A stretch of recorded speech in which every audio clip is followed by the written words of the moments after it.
صبح کی پہلی اذان سے وہ شہر جاگ اٹھا، جہاں ہوائیں مسجدوں کے میناروں سے ٹکرا کر گونج رہی تھی، اور وہیں ایک غریب لڑکا فیروز تھا جو پھٹے پرانے کرتے میں اپنی ایمان کی چمک لیے ہوئے نواب مرزا شجاع الدین کے محل کی اور بڑھ رہا تھا۔ فیروز محل میں نوکر تھا، اس کے والد اس دنیا میں اب نہیں تھے، اور اس کی ماں زینب جو دوسروں کے کپڑے سل کر اپنا گھر چلاتی تھی۔ فیروز ہر روز محنت کرتا، صرف 2 وقت کی روٹی اور ماں کی خوشی کے لیے، مگر نواب کی بیٹی ہاجرہ اس کے لیے مصیبت بن گئی تھی۔ اسے ہر روز ذلیل کرتا، پھولوں میں کمی نکالنا، کھانے میں نقص نکالنا، یہی سب اس کا طریقہ تھا۔ لیکن فیروز چپ رہتا، صبر کرتا اور اللہ سے دعائیں کرتا کہ یا اللہ مجھے اس ظلم سے نکالنے کی راہ دکھا۔ ایک دن فیروز سے ایک پرانا گلدان ٹوٹ گیا تو ہاجرہ نے سب کے سامنے اسے ذلیل کرنا شروع کر دی۔ تجھے اس محل میں رہنے کا حق نہیں۔ اس رات کامل کو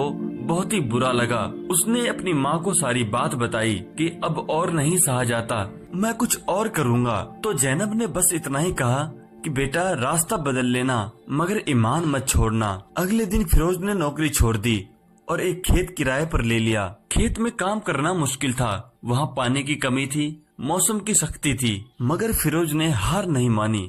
وہ دن میں ہل چلاتا، رات کو مسجد میں دعا کرتا، اور ادھر ہاجرہ کو دھیرے دھیرے اس کی کمی محسوس ہونے لگی۔ تو اس نے ایک دن بازار سے ہی فیروز کو کھیتوں میں محنت کرتے دیکھا۔ اس نے دیکھا کہ اس کے چہرے پر پسینہ تھا مگر دل میں سکون تھا۔ یہ دیکھ کر دھیرے دھیرے ہاجرہ کا دل بدلنے لگا۔ وہ فیروز کو کھیت پر ملنے پہنچی اور معافی مانگی اور بولی میں نے تجھ پر بہت ظلم کیے ہیں، مجھے معاف کر دو۔ فیروز نے مسکرا کر کہا جو بیت گیا اسے چھوڑ دیجئے۔